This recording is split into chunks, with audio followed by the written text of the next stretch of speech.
The 23rd law. Concentrate your forces. Judgment. Conserve your forces and energies by keeping them concentrated at their strongest point. You gain more by finding a rich mine and mining it deeper than by flitting from one shallow mine to another. Intensity defeats extensity every time. When looking for sources of power to elevate you, find the one key patron, the fat cow who will give you milk for a long time to come. Transgression of the law. In China in the early 6th century BC, the kingdom of Wu began a war with the neighboring northern provinces of the Middle Kingdom. Wu was a growing power, but it lacked the great history and civilization of the Middle Kingdom, for centuries the center of Chinese culture. By defeating the Middle Kingdom, the king of Wu would instantly raise his status. The war began with great fanfare and several victories, but it soon bogged down.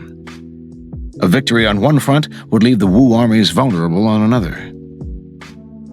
The king's chief minister and advisor, Wu Zhaoshu, warned him that the barbarous state of Yueh to the south was beginning to notice the kingdom of Wu's problems and had designs to invade.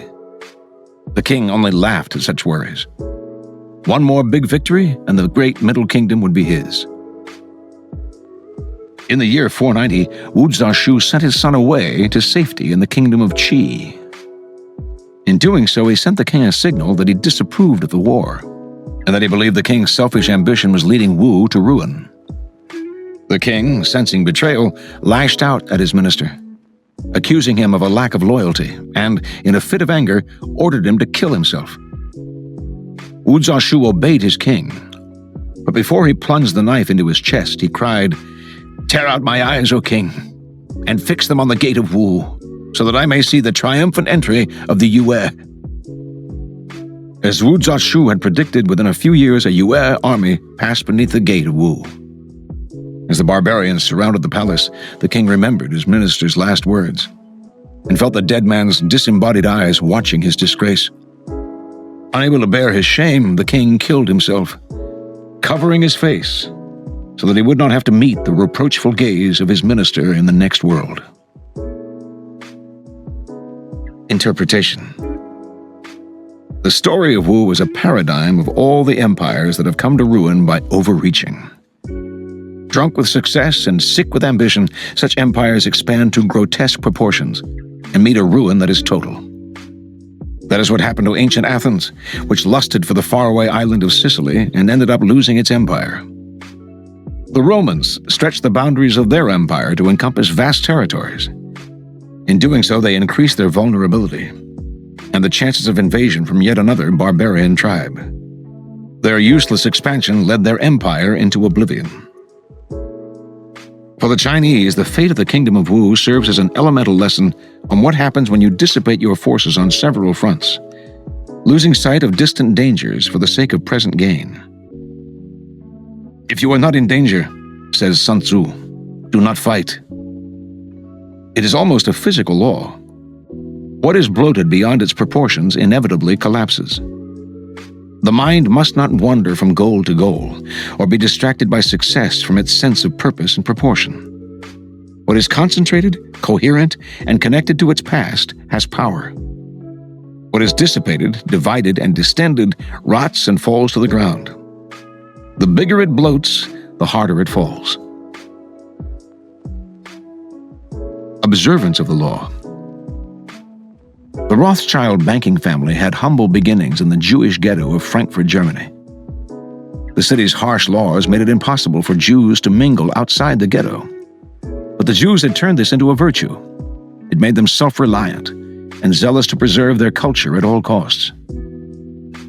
Meyer Amschel, the first of the Rothschilds to accumulate wealth by lending money in the late 18th century, well understood the power that comes from this kind of concentration and cohesion.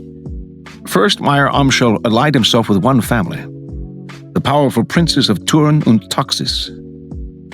Instead of spreading his services out, he made himself these princes' primary banker. Second, he entrusted none of his business to outsiders, using only his children and close relatives. The more unified and tight-knit the family, the more powerful it would become. Soon Meyer Amschelt's 5 sons were running the business. And when Meyer Amschelt lay dying in 1812, he refused to name a principal heir, instead setting up all of his sons to continue the family tradition, so that they would stay united and would resist the dangers of diffusion and of infiltration by outsiders. Once Meyer Amschelt's sons controlled the family business, they decided that the key to wealth on a larger scale was to secure a foothold in the finances of Europe as a whole, rather than being tied to any one country or prince. Of the 5 brothers, Nathan had already opened up shop in London. In 1813, James moved to Paris. Amschel remained in Frankfurt. Solomon established himself in Vienna, and Karl, the youngest son, went to Naples. With each sphere of influence covered, they could tighten their hold on Europe's financial markets. This widespread network, of course, opened the Rothschilds to the very danger of which their father had warned them: diffusion, division, dissension. They avoided this danger and established themselves as the most powerful force in European finance and politics by once again resorting to the strategy of the ghetto, excluding outsiders, concentrating their forces. The Rothschilds established the fastest courier system in Europe, allowing them to get news of events before all their competitors. They held a virtual monopoly on information, and their internal communications and correspondence were written in Frankfurt Yiddish and in a code that only the brothers could decipher. There was no point in stealing this information. No one could understand it. Even the shrewdest bankers cannot find their way through the Rothschild maze, admitted a financier who had tried to infiltrate the clan. In 1824, James Rothschild decided it was time to get married. This presented a problem for the Rothschilds, since it meant incorporating an outsider into the Rothschild clan, an outsider who could betray its secrets. James therefore decided to marry within the family, and chose the daughter of his brother Solomon. The brothers were ecstatic. This was the perfect solution to their marriage problem. James's choice now became the family policy. 2 years later, Nathan married off his daughter to Solomon's son. In the years to come, the 5 brothers arranged 18 matches among their children, 16 of these being contracted between first cousins. "We are like the mechanism of a watch. Each part is essential," said Brother Solomon. As in a watch, every part of the business moved in concert with every other, and the inner workings were invisible to the world, which only saw the movement of the hands. While other rich and powerful families suffered irrecoverable downturns during the tumultuous first half of the 19th century, the tight-knit Rothschilds managed not only to preserve, but to expand their unprecedented wealth. Interpretation. The Rothschilds were born in strange times. They came from a place that had not changed in centuries, but lived in an age that gave birth to the Industrial Revolution, the French Revolution, and an endless series of upheavals. The Rothschilds kept the past alive, resisted the patterns of dispersion of their era, and for this are emblematic of the law of concentration. No one represents this better than James Rothschild, the son who established himself in Paris. In his lifetime, James witnessed the defeat of Napoleon, the restoration of the Bourbon monarchy, the bourgeois monarchy of Orléans, the return to a republic, and finally the enthronement of Napoleon III. French styles and fashions changed at a relentless pace during all this turmoil. Without appearing to be a relic of the past, James steered his family as if the ghetto lived on within them. He kept alive his clan's inner cohesion and strength. Only through such an anchoring in the past was the family able to thrive amidst such chaos. Concentration was the foundation of the Rothschilds' power, wealth, and stability. As Karl von Clausewitz said in On War, "The best strategy is always to be very strong, first in general, then at a decisive point. There is no higher or simpler law of strategy than that of keeping one's forces concentrated. In short, the first principle is, act with the utmost concentration."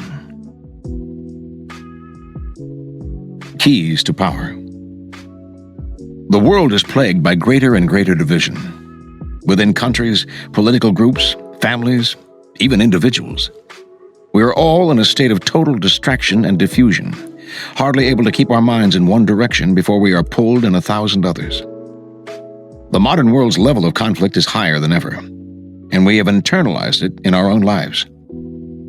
The solution is a form of retreat inside ourselves, to the past, to more concentrated forms of thought and action. As Schopenhauer wrote, intellect is a magnitude of intensity, not a magnitude of extensity. Napoleon knew the value of concentrating your forces at the enemy's weakest spot. It was the secret of his success on the battlefield. But his willpower and his mind were equally modeled on this notion. Single-mindedness of purpose, total concentration on the goal, and the use of these qualities against people less focused, people in a state of distraction. Such an arrow will find its mark every time and overwhelm the enemy. Casanova attributed his success in life to his ability to concentrate on a single goal and push at it until it yielded. It was his ability to give himself over completely to the woman he desired that made him so intensely seductive. For the weeks or months that one of these women lived in his orbit, he thought of no one else.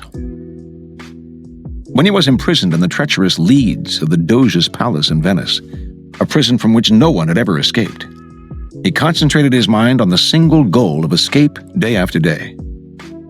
A change of cells, which meant that months of digging had all been for naught, did not discourage him.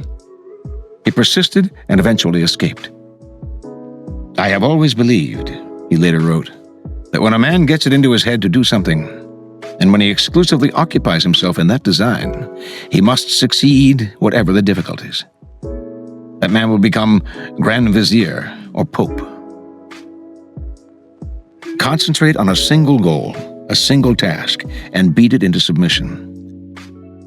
In the world of power, you will constantly need help from other people, usually those more powerful than you. The fool flits from one person to another, believing that he will survive by spreading himself out.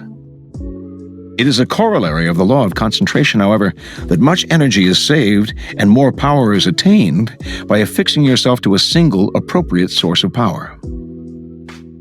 The scientist Nikola Tesla ruined himself by believing that he somehow maintained his independence by not having to serve a single master. He even turned down J.P. Morgan, who offered him a rich contract. In the end, Tesla's independence meant that he could depend on no single patron, but was always having to toady up to a dozen of them. Later in his life, he realized his mistake. All the great Renaissance painters and writers wrestled with this problem. None more so than the 16th century writer Pietro Aretino. Throughout his life, Aretino suffered the indignities of having to please this prince and that. At last, he had had enough and decided to woo Charles V, promising the emperor the services of his powerful pen. He finally discovered the freedom that came from attachment to a single source of power. Michelangelo found this freedom with Pope Julius II, Galileo with the Medicis. In the end, the single patron appreciates your loyalty and becomes dependent on your services. In the long run, the master serves the slave. Finally, power itself always exists in concentrated forms. In any organization, it is inevitable for a small group to hold the strings. And often it is not those with the titles. In the game of power, only the fool flails about without fixing his target. You must find out who controls the operations, who is the real director behind the scenes. As Richelieu discovered at the beginning of his rise to the top of the French political scene during the early 17th century, it was not King Louis XIII who decided things, it was the king's mother. And so he attached himself to her and catapulted through the ranks of the courtiers all the way to the top. It is enough to strike oil once. Your wealth and power are assured for a lifetime. Reversal. There are dangers in concentration, and moments when dispersion is the proper tactical move. Fighting the nationalists for control of China, Mao Zedong and the communists fought a protracted war on several fronts, using sabotage and ambush as their main weapons. Dispersal is often suitable for the weaker side. It is, in fact, a crucial principle of guerrilla warfare. When fighting a stronger army, concentrating your forces only makes you an easier target. Better to dissolve into the scenery and frustrate your enemy with the elusiveness of your presence. Tying yourself to a single source of power has one preeminent danger. If that person dies, leaves, or falls from grace, you suffer. This is what happened to Cesare Borgia, who derived his power from his father, Pope Alexander VI. It was the Pope who gave Cesare armies to fight with and wars to wage in his name. When he suddenly died, perhaps from poison, Cesare was as good as dead. He had made far too many enemies over the years and was now without his father's protection. In cases where you may need protection, then, it is often wise to entwine yourself around several sources of power. Such a move would be especially prudent in periods of great tumult and violent change, or when your enemies are numerous. The more patrons and masters you serve, the less risk you run if one of them falls from power. Such dispersion will even allow you to play one off against the other. Even if you concentrate on a single source of power, you must still practice caution and prepare for the day when your master or patron is no longer there to help you. Finally, being too single-minded in purpose can make you an intolerable bore, especially in the arts. The Renaissance painter Paolo Uccello was so obsessed with perspective that his paintings look lifeless and contrived. Whereas Leonardo da Vinci interested himself in everything: architecture, painting, warfare, sculpture, mechanics. Diffusion was the source of his power. But such genius is rare, and the rest of us are better off erring on the side of intensity.